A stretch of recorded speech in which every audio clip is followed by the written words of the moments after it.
It broke. Nah, it broke. The Spy Kids era. Bro, y'all don't even know, bro. Spy Kids was so gas, bro. Spies. James Bond. Nah, 35 minutes is crazy, though. 35 minutes is crazy. But Spy Kids was tough, though. You had to be there to really like the Spy Kids. Fuck it. Let me see. Let me see if he could get me in 1 minute. James Bond. Jason Bourne. Tom Cruise, desperately sprinting to chase down someone escaping a Scientology compound. Stories about spies have been a pillar of international media for nearly a century and are usually the definition of media for adults. They've got gadgets, guns, and girls, girls, girls. Easy. Sorry. You wouldn't want most children watching stories about geopolitical espionage that includes alcohol, assassinations, violent car chases, and worst of all, British men. But when we were young boys in the 2000s, a new addition to the spy genre began to emerge. An era that burned fast and bright, only to basically vanish years later. This was the time of the child spy. I wanted to be a Spy Kid so bad, chat. I'm not gonna lie to y'all. I was so jealous of the Spy Kids. I was like, I want to be a fucking spy. Yo, the kids next door, bro. How the fuck did they go to the moon and we didn't? Let's talk about it again. I gotta take these off. I can't see shit in this thing. From 2000 to about 2006, the world was graced with an explosion of TV shows, movies, and toys centering around the idea of children becoming secret agents. It was a booming multi-million-dollar industry that captured the imaginations of kids in the United States, but most importantly, these two boys. Adorable. We ate this shit up when we were kids. Yes! Spy Kids, Agent Cody Banks, Spy Gear, Codename Kids Next Door, and much more. Yo, yes, Agent Cody Banks with Frankie Muniz. That's what the movie was called. Agent Cody Banks. Ah, wow. You just unlocked a core memory. But lately we've been wondering, what happened here? Kids who are secret agents aren't like a real thing that inspired that concept. So we decided to go back and examine how spy media had gotten to that point and watch through all of the Spy Kids media from our childhood to see exactly what the hell was going on with these kids. The Spy Kids era followed decades of spy media being popularized around the world. So there would be no Junie Cortez without a certain alcoholic, womanizing British murderer from the 20th century. In the wake of World War II, tensions began to rise between two emerging global forces. The United States used the war to establish themselves as one, a nuclear superpower, and two, the leaders in big hats. The Soviet Union was also on their way to building their own nuclear arsenal. With this newfound power came the rising tension and who would impose their ideology on the rest of the world against their will. One was for freedom, cash money, John Deere tractors, and the other was bad and red. Scary color. Blue good, red bad. But when both countries have the power to destroy the entire world with the push of a button, you have to get a little creative in how you fuck with each other. This birthed a new age of espionage and the idea of a modern spy. And there's no better example of the modern spy than the most well-known and iconic, James Bond. For those who don't know, James Bond is sort of an old-ass Cody Banks. He was created by the author Ian Fleming a decade after World War II. Before the war, Fleming had a pretty accomplished career. As a journalist, he reported for Reuters in Moscow for a trial on espionage, where he was also tasked to report back on the state of the Soviet Union. Sounds like a spy and a journalist. What is a spy really? Someone who spies on another country? Yeah. With tensions rising across the globe headed for World War II, Great Britain began beefing up their naval intelligence, and Ian Fleming was appointed to the role of lieutenant in the special branch of the Royal Naval Volunteer Reserve. It was there that Fleming got most of his inspiration for the James Bond books. He even worked on an operation called GoldenEye. As the war is headed to a close, dude goes to Jamaica with his friend. The N64 game.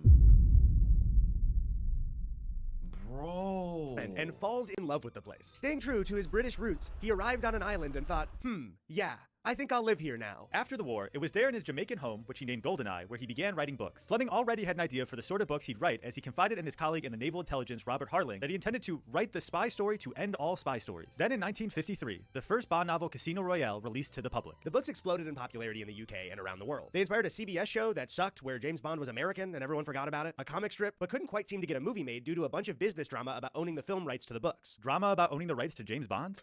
Different times, man. Different times. Finally, the production clears up, and they choose one of the Bond novels that will be a bit easier to produce due to its location and style. In 1962, the first Bond film starring Sean Connery, who is 32 in this movie. This is a 40-year-old man, releases by the name of Dr. No. Dr. No is more of a detective film at its heart, but the movie does a pretty good job of establishing the world of Bond and the international network of spies. It also establishes Bond as a smooth-talking government employee who fucks anything that moves. It was also, for some reason, one of John F. Kennedy's favorite movies.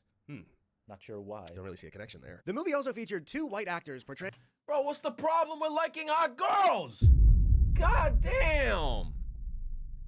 Motherfuckers be getting mad when bro. What's the problem? God damn. But then if I say, oh, I like Crystal from Star Fox, oh, then I look weird. Now get the fuck out of here, bro. Let me like the opposite sex in fucking peace. God damn. Saying Chinese people. But hey, it was the 60s. Oh, yep. Got it. Yeah, it was still bad in the 60s. I apologize for saying that. I am sorry, I was it's got the coded eccentric that villain, way. a car chase, sex, gadgets, and guns. But overall, the movie that feels much more familiar to the spy media we know now is this. Plus, imagine being a secret agent. You could die at any day. Of course, I'm gonna try to get as much pussy as possible. I could die tomorrow in my sleep via silencer. Somebody could try to assassinate me back. Let me get my dick sucked. Goddamn. Sequel that followed. From Russia with Love remains one of the best and most iconic spy films of all time, and is mostly where the aesthetics of spy media come from. It's got international travel, fancy suits, fun gadgets, double agents, and oh god, oh no, James Bond just saved a village and was gifted 2 women to have a threesome with. Barbara said for you to decide. So decide. He saved the village. He saved the village.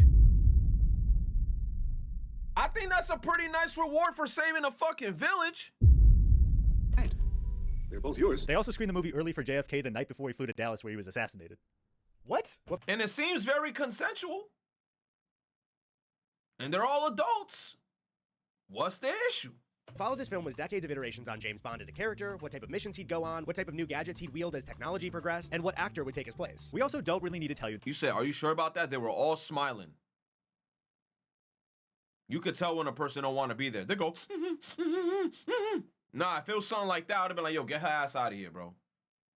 That Bond inspired dozens, if not hundreds of films outside of the series throughout the 60s, 70s, 80s. I loved Austin Powers, bro.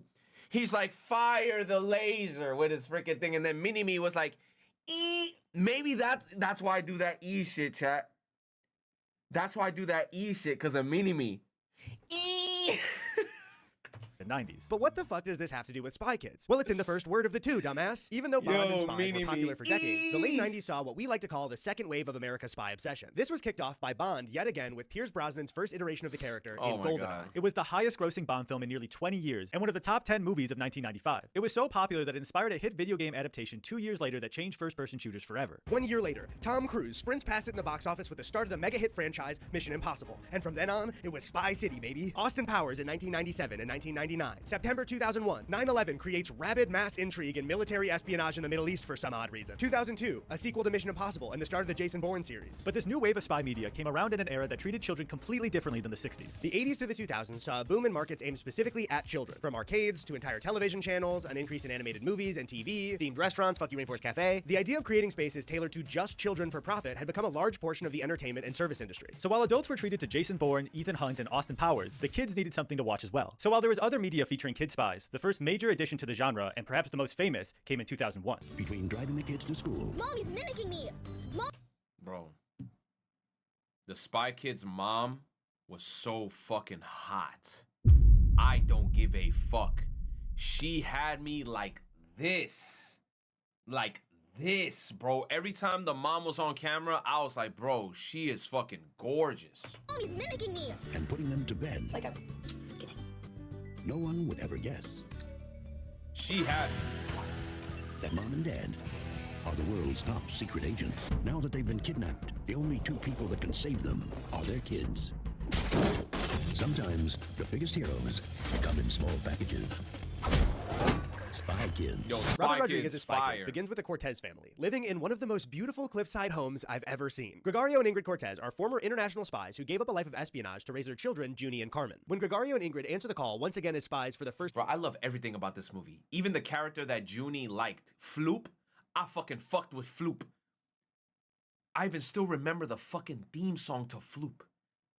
It's a cruel, cruel world with the little boys and girls, and some mean, nasty people try to have you for their supper. But if you wanna be, you should help me free. Bro, this movie was ingrained in my head like, fuck, bro. First time as parents, they go missing, hoisting Junie and Carmen into the world of spies in an attempt to escape capture and save their parents. Now, I think sometimes when it comes to books, television, movies, or any media for love this children, movie, you measure bro. quality much different than the same media for adults. Something like a PBS show that helps kids learn their letters and numbers should not be held to the same standards for writing, cinematography, and acting as Severance, Better Call Saul, or The Wire. That's not to say that we shouldn't encourage and celebrate when children's media manages to do both, That's a though. sad So with that being scene. said, something like Spy Kids isn't beyond criticism, but when we say these movies are not great films, there's more to it than that. Both Spy Kids 1 and 2 accomplish things you'd want out of a kids movie while also being mediocre movies themselves. Carmen and Junie have a pretty standard but relatable sibling rivalry. You gonna Yes. say now, Jake?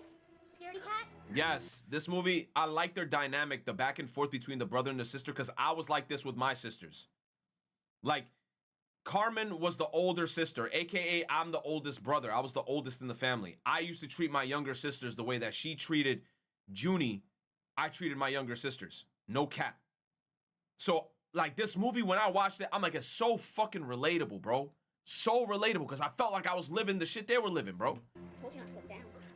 I can't help it. I'm slipping. Carmen is older, more capable, and adventurous than Junie, who plays the role of the screw-up, black sheep younger brother of the family. Their parents, Gregorio and Ingrid, have spent the last decade giving up their young and exciting life to parent two children, but are beginning to miss that life and feel like their identities have been swallowed by the role of mom and dad. So, they retired, settled down, had a few kids, trading espionage for parenthood, and they're better off. The end. No happily ever after?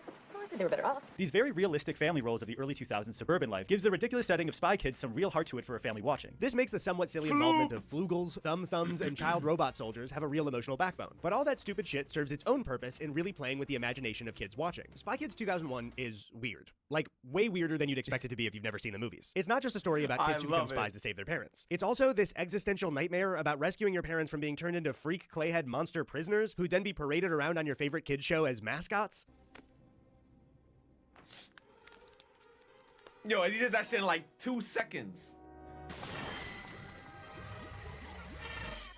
I think he's gonna be a bestseller. It's like if you found out that your missing father was the vacuum on Teletubbies, or that your mom was like SpongeBob, but that weirdness made it really iconic for people our age who watched the movie. You don't really forget seeing a thumb person for the first time. You will always remember. Yes, I will always remember these characters and the thumbs, bro. The fucking thumbs. I've never seen a character like the thumbs ever again. Remember seeing a flugel, Whether you like it or not. no matter how hard you close Hell your yeah, eyes. look at that shit. This bizarre reality mixed with Junie and Carmen's gadgets, including EMP gumballs, jetpacks, submarines, microwaves that can materialize a full Happy Meal in seconds, and spy sunglasses mostly provided by their uncle, According to the database, you're always traveling. Which is And you're doing what you do machete. for a living. I think we all have uncles like that. makes this a messy, sometimes batshit crazy, but heartwarming family story that really connected with children. Their uncle and father even serve as a parallel to Junie and Carmen as a sibling rivalry that has stretched into adulthood. Carmen saw her uncle being mean to her dad and thought, wait, Junie will be dad someday, and I will be uncle. Also, their uncle is Machete. Not like Trejo's Machete in Robert Rodriguez's movie Machete in 2010, but it is Trejo in another movie by Robert, and his name is also Machete in 2001. So yeah, I don't know, weird movie universe. But for people our age, Spy Kids ignited something in us that was only just beginning. The obsession with becoming a spy kid ourselves. Now, much like most kids' media at the time, Spy Kids also came with a line of Happy Meal toys, so fans of the movie could have gadgets like Junie and Carmen Cortez. And just in time, a brand new toy company had their product on the shelves. Those toys were called Spy Gear. Spy Gear from Wild Planet, real undercover technology. Yo, I remember this shit. I wanted this one, the Spy Link, bro. Oh, shit. Sold separately, batteries not included. Spy Gear was a line of spy-themed kids' toys created by a You said you never got any of those? Anybody in the chat ever got one of these? company called Wild Planet Entertainment in the late 1990s. The company's mission statement was to make toys that didn't rely on violence or gender stereotypes. Wild Planet launched the Spy Gear line in 1998, 3 years before the Spy Kids boom began. As far as toys go, this is like setting up a gold-digging supply store. Yes, bro. I wanted that one too. 1998, 3 years before the Spy Kids boom began. This as one, far right? as toys go, This was an infrared sensor that if somebody passed something, it would alert you. So it's like you would put this in random parts of your house, and if you felt like your mom and dad was trying to come to your room and get closer, it would alert you because they passed the infrared sensor. Yo! this is like setting up a gold-digging supply store in Oh California my in God. 1845. So if your I child was wanted excited one. about becoming a spy like Junie and Carmen after leaving the theater in 2001, there was a line of toys already on the shelves. In 2001, they even posted on their website saying, spies are everywhere, in books, newspapers, TV shows, and movies. Tons of them. And Wild Planet is on the scene with cool spy gear. They had everything a spy could dream of. They sold motion sensors, binoculars, walkie-talkies, and much more, including possibly their most famous item, their night vision goggles, which we absolutely had 2 pairs of. And they were less night vision goggles and more just pieces of green plastic with a shitty light that popped out. Now, we remember the light being not good enough to use as a flashlight, making it impossible to use for any other purpose than looking awesome. But we decided to buy a pair off eBay just to put it to the test. Now we decided to get more gadgets than just the night vision goggles, but Tony got a They managed to get those things somehow still? No fucking way. How much did they spend on it? little excited. What's this one? So you put this one in your ear, and then you can listen to what's in front of you. Laser? It's a laser? This is a watch. Stopwatch, night vision, world time, magnifying lens, pop-up telescope. I'm not gonna lie. This shit look kind of tough. Like the inner 90s kid in me is like, I need this shit right now. Oh my God. Bro, I need this shit. Motion alarm with timestamp, safe drop capsule. Wait, what? Yo, y'all about to see me next stream looking like this, bro. I'm about to make the stupidest purchase ever on eBay. Yo! With lights! Actually, kind of, yeah. So it's 2002. Last year, Spy Kids was huge in theaters. The VHS came out in September. There were Spy Kids toys in your Happy Meals, and Spy Gear toys are all over the shelves when you go to Walmart with tears in your eyes on a Friday night after your sister made you cry at Chili's because she said you only like the boring flavors of ice cream, that you never branch out. Too specific. Sorry. So 2002 was the year that the Spy Kids trend kicked into Spy Gear. Flip the TV to Disney Channel, and you'd see the premiere of Kim Possible, an animated show about a teen spy named Kim and her dumb but lovable best friend Ron. Together they go on missions with Rufus, Ron's pet naked mole rat. Not gonna lie. At the end, Ron still managed to bag.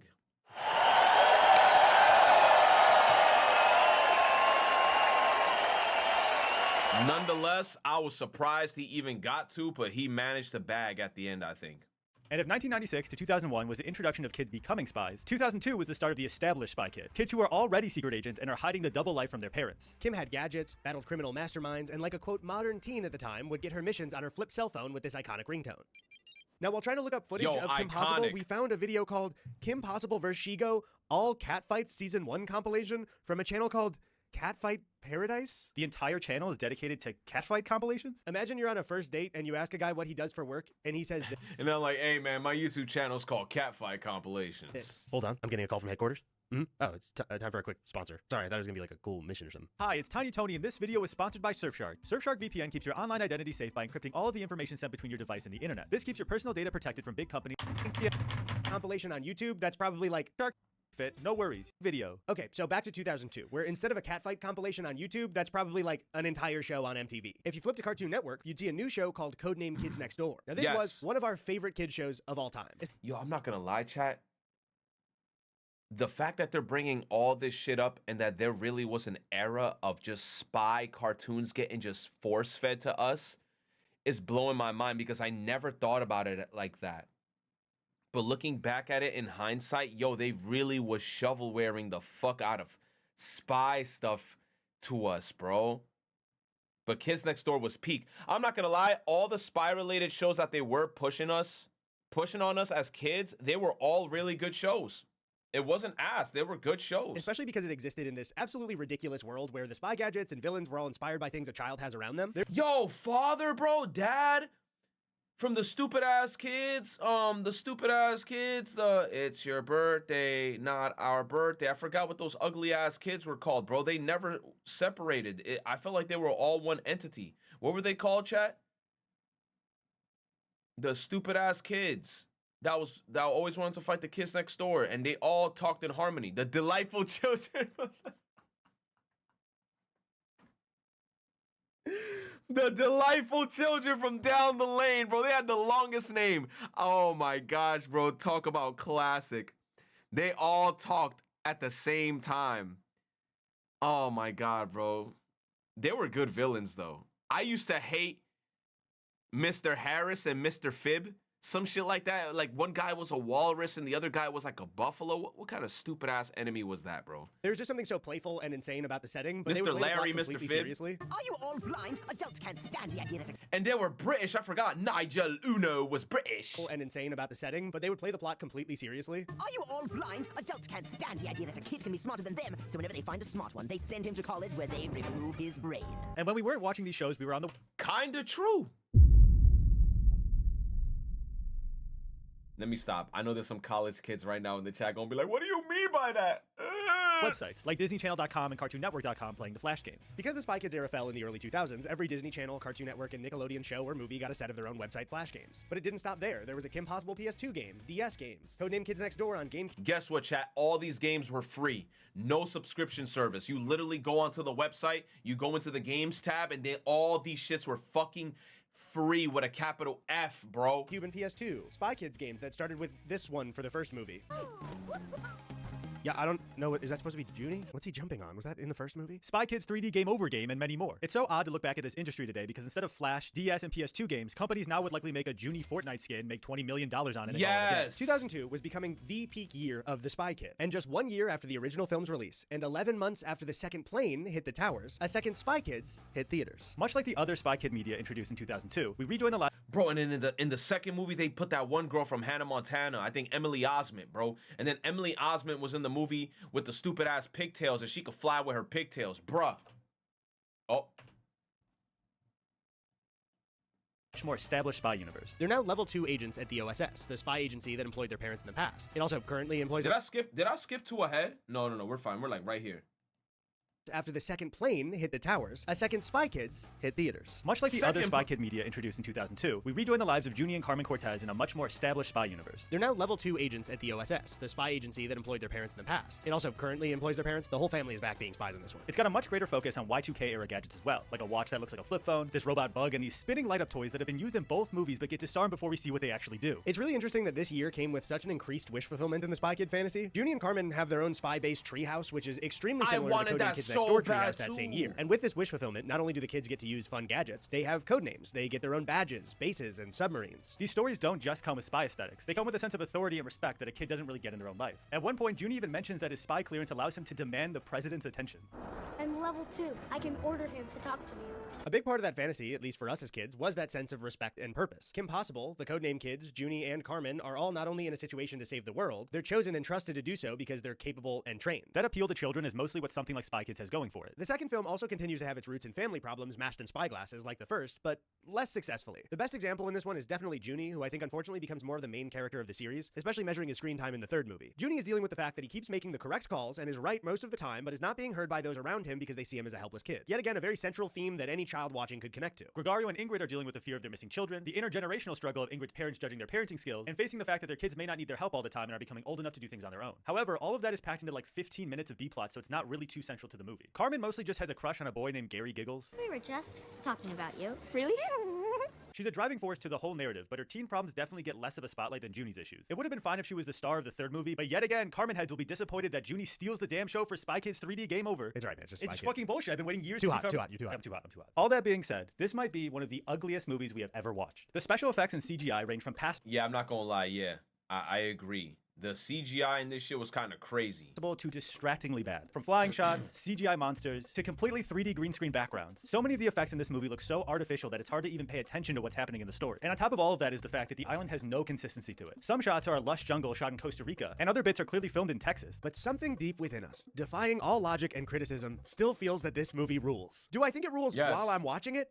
No, but how can we judge a movie that had such cool gadgets, outfits, Mike Judge, and just casually drops the line of the decade from Steve Buscemi while he's talking about being scared of his zoo monster creations? Do you think God stays in heaven because he too lives in fear of what he's created? Lastly, I think Antonio Banderas' comedic performance in the first 2 Spy Kids movies are totally underrated. He's somehow both convincingly an accomplished, handsome international spy, and this loving father that is so extremely emotionally fragile about his family's love and respect. Not you guys! Oh, you don't want to be rescued. You don't want to be saved. Right. I thought you might need us.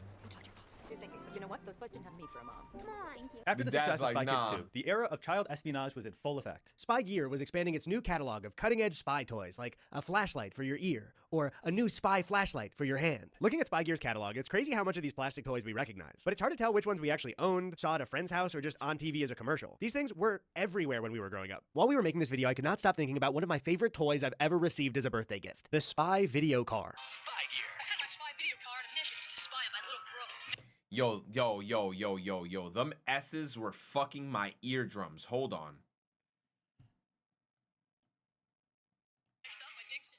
Oh, fuck me. Nope. Hold on. That hurts. Now, yes, the controller takes 6 AA batteries, and the car also takes 6 AA. 6 AA batteries, bro? You know how much money that is? Just to power it on, and that shit probably has like a battery life of like 2 hours? Batteries, but the car has a camera on the front, and you drive it with goggles that show you a live video feed of what the car is seeing. The Spy Video car is a camera, video headset, and night vision. Spy Gear remote control video. I can see it with my car, so don't even fucking try anything. Tony, can I drive? We flipped a coin. I get to play. We flipped it. I won. Cody Banks followed the Spy Kids trend with more of a focus on a 2000s teenage James Bond. The movie is much less a story on the importance of family and much more the ultimate wish fulfillment for 15-year-old boys. Cody is a secret agent, picked up by a CIA program where they recruit minors without their parents' permission. And it would be impossible to mention that rewatching this movie, it is full of a weird semi-sexual tension, especially with Cody's handler. They're just constantly sexualizing her around Cody and other young guys. It's super weird, and it's not just us. It did not go unnoticed at the time. Well, and I also think that the whole Angie Harmon thing is just kind of creepy, where she's falling out of her top. You've got all these, adolescent boys leering after her. It just seemed out of place in Whoever this movie. designed her costume should get a negative Oscar. There you go. At one point, she walks into a teenage boy's locker room, and everyone's like, ooh, she's hot. And then she takes the towel of a young boy, pulls it off of him in front of all the friends, and then whips his little butt with it. I don't know. Cody was geared more at preteen boys. I don't remember this scene. He drives cool cars, he kicks his bully's ass, he skateboards, he rides a snowboard that has jets on it, and he dates Hilary Duff. All things a girl can do, of course, but this is the early 2000s. Girl like horse. Girl read book. Girl like jewelry. But Cody Banks wasn't the only little boy spy to hit theaters in 2003. 4 months later, and just 1 year after Spy Kids 2, just 2 years after Spy Kids 1, and 1 year and 10 months after Giuliani became America's mayor, Spy Kids 3D Game Over hit theaters. For those unaware of Spy Kids... Nah, Spy Kids 3D, I ain't gonna lie. Was this the one with George Lopez? And then the send them to the penis machine and get them expelled. No? 3D Game Over. It Oh, that's the wrong movie. Never mind, chat. pretty much abandons the spy genre. You know what's crazy? I think Shark Boy and Lava Girl was made by the same developers that made this movie. Entirely. Junie, now retired from the OSS after the events of Spy Kids 2, is tasked with rescuing Carmen from inside a brand new virtual reality video game. Your sister's missing. Same developers. Hey, look. I got a brain rot video game in my brain, bro. Developers. That's what I'm saying. It's made by the same devs. These are all computer-generated people. Remember when we said Spy Kids 2 was one of the ugliest movies we'd ever seen? Yeah, that's because the ugliest movie is probably Spy Kids 3. Now, since the video game in the movie, Game Over, is not a real game, and still over 20 years later, we don't have any video game so advanced that you can enter it like a new reality, the visual identity and rules of this movie are all over the place. That is your life count. After taking heavy damage, you lose a life. Whatever. I want cheat codes, backdoor entrances, shortcuts, anything. See that target? Hit it. You'll bounce straight to the moon. The plot is reliant entirely by these made-up rules in this made-up game, but it's pretty simple to wrap your head around. Basically, Game Over is a new advanced virtual reality game that is in beta testing but is about to release and be played by every single kid in the world. When you put on the game's glasses, your body and consciousness are transported inside. Carmen went into the game to shut it down and is currently Chat, I think I remember going to the movies and seeing this in 3D. Bro, what an experience. The guy was the fraud. Are you spoiling the movie, Sora? You son of a... trapped in level 4. So Junie has to make it through levels 1, 2, and 3 to rescue Carmen. Now, there are 5 levels, but you don't want to get to level 5. Thank level you, 5 Sora. I isn't appreciate real. you, baby. It's a trap. That's because the entire game was created by the Toy Maker, some kind of criminal that the OSS imprisoned in cyberspace a long time ago. The Toy Maker wants a child to reach level 5 and unlock him from his cyber prison. The problem is Junie sucks and is a loser, so he needs to employ the help of a nerd, a strong boy, a cool kid named Rez, and Demetra. Junie's new crush, who is soon to be revealed is not a real kid and part of the programming of the game, but is also her own person with a crush on Junie. But the crew of kids is not enough. He needs the help of his... Dude got the goth girl, and the goth girl wasn't even real. grandfather, who gets called into the game by Junie. You get to bring in any one person. I forgot what her name is, but I forgot she was in this movie. I remember every time I saw her, I was like, bro. Person from the outside to help you on your journey. Call up the family files. Pros, superior intellect. Cons, physically disabled. Grandpa! Junie. Physically disabled. Where am I? Sorry, I'm having trouble. The grandpa got teleported into the game, yes, but he instantly gets a power-up called Mega Legs that give him the ability to walk again, which is perfect because the Toy Maker and him have a history. Grandpa and the Toy Maker have beef, so Junie fights with a giant mech, plays Mario Kart, and wins the respect of the other players who now believe he's the guy, a prophesized hero that will bring players to level 5. Wait, so the new game has like a religious prophecy? Yes. So Junie finds Carmen, and they reach the door to level 5, where the real the guy, played by Elijah Wood, exposes Junie as a fake the guy. He's not the guy. I am. And you are? I'm the guy. And then instantly dies. I'm the guy. Motherfucking Lord of the Rings Andy. I'm the guy. And you are? I'm the guy. And then instantly dies. Wait, so Elijah Wood dies or Junie dies? The real the guy dies, the fake the guy lives. And the rest is pretty simple. Everyone leaves the game except for Junie's grandpa, who wants to break in and see the Toy Maker. Revealed as the man who put him in the wheelchair until Junie convinces him to shut down the game, let it go, and leave. But he doesn't. He leaves and sets the Toy Maker free, bringing his robots into the real world and forcing the Cortez family and all their pals from the previous movies to join together Avengers Endgame style and fight the monkey robots. Junie's grandpa finally faces the Toy Maker, tells him he forgives him, and that he should forgive himself for what he did. Everyone huddles together and chants family, and the trilogy ends there. Not really a spy movie. Yeah, it's fine. It's difficult to stress how all-consuming the kid spy trend was to our lives. Even after showing 3 Spy Kids movies, a bunch of spy gear toys and Happy Meals, TV shows, and Agent Cody Banks, it also stretched into the reality TV that our parents were watching.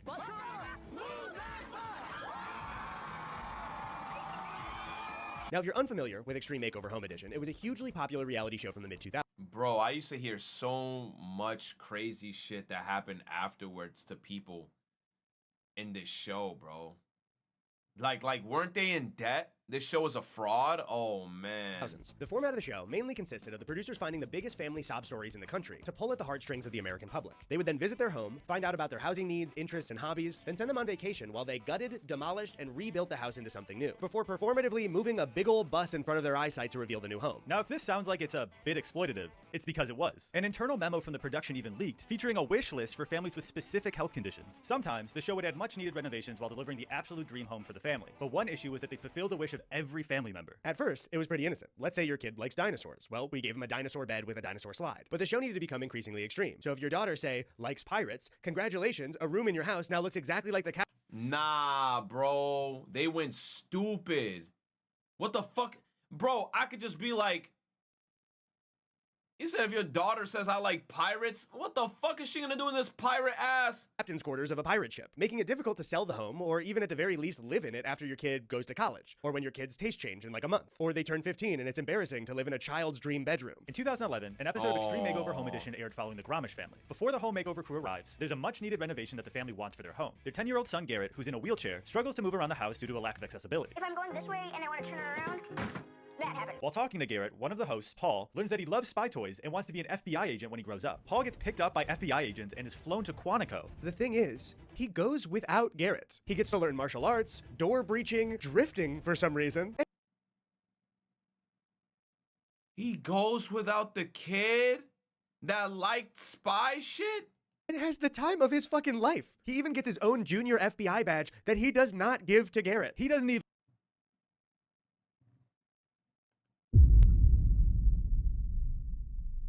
Oh my god. show it to him. He's sitting with Garrett, sweating. I hope he doesn't see the badge in my back.